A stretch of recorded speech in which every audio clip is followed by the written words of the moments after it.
Hello! Hi అండి. Welcome back to our channel. ఈరోజైతే ఎంతో సింపుల్‌గా మన ఇంట్లోనే ఉండే వస్తువులతో చాలా టేస్టీ అయిన సాంబార్ పౌడర్‌ని ఎలా ప్రిపేర్ చేసుకోవాలి ఈ వీడియోలో చూపించబోతున్నానండి. ఈ రెసిపీ నచ్చినట్టయితే ఒక చిన్న లైక్ ఇవ్వడం మాత్రం మర్చిపోకండి ఫ్రెండ్స్.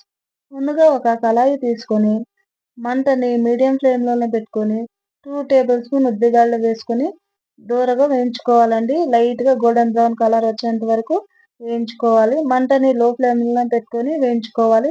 చూడండి ఈ విధంగా కొద్దిగా వేగిన తర్వాత వీటిని ఒక ప్లేట్‌లోకి ట్రాన్స్‌ఫర్ చేసుకుందాము. చూడండి ఈ విధంగా ఉండాలి. నెక్స్ట్ అయితే అదే కళాయిలో 2 టేబుల్ స్పూన్ శనగబ్యాళ్ళు వేసుకొని లైట్‌గా గోల్డెన్ బ్రౌన్ కలర్ వచ్చేంత వరకు వేయించుకోవాలి. తర్వాత ఒక ప్లేట్‌లోకి తీసుకుందాం. నెక్స్ట్ అయితే కంది బ్యాళ్ళు తీసుకున్నామండి. ఇక్కడైతే సేన బ్యాళ్ళు తీసుకున్నాం. కొద్దిగా పొట్టున్నాయి. చూడండి ఇవిను కొద్దిగా లైట్‌గా గోల్డెన్ బ్రౌన్ కలర్ వచ్చేంత వరకు వేయించుకొని ఒక ప్లేట్‌లోకి తీసేసుకుందాం.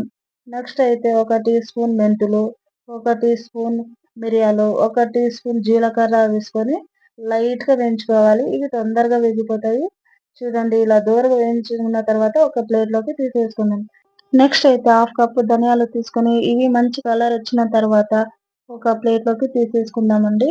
ఇప్పుడైతే కొబ్బరి వేసుకొని లైట్‌గా వేగిన తర్వాత ఒక 10, 15 ఎండుమిరపకాయ వేసుకున్నామండి.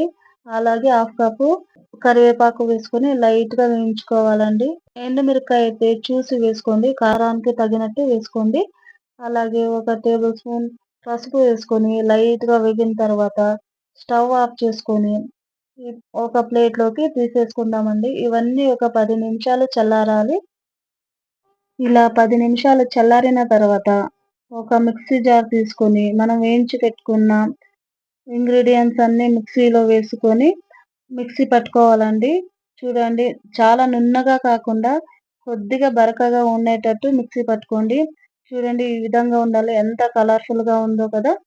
ఈ సాంబార్ పౌడర్ అయితే ఒక నెల వరకు నిల్వ ఉంటుందండి. అలాగే ఫ్రిడ్జ్‌లో పెట్టుకుంటే 2 నెలల వరకు ఉంటుంది. మరి మీరు ఒకసారి ట్రై చేసి ఎలాగొచ్చిందో కామెంట్ చేయండి. మరి మీకు ఈ రెసిపీ నచ్చినట్టయితే ఒక చిన్న లైక్ ఇవ్వడం మాత్రం మర్చిపోకండి ఫ్రెండ్స్.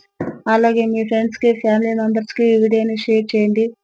మన ఛానల్‌ని ఇంకా సబ్స్క్రైబ్ చేయకపోతే సబ్స్క్రైబ్ చేసుకోండి.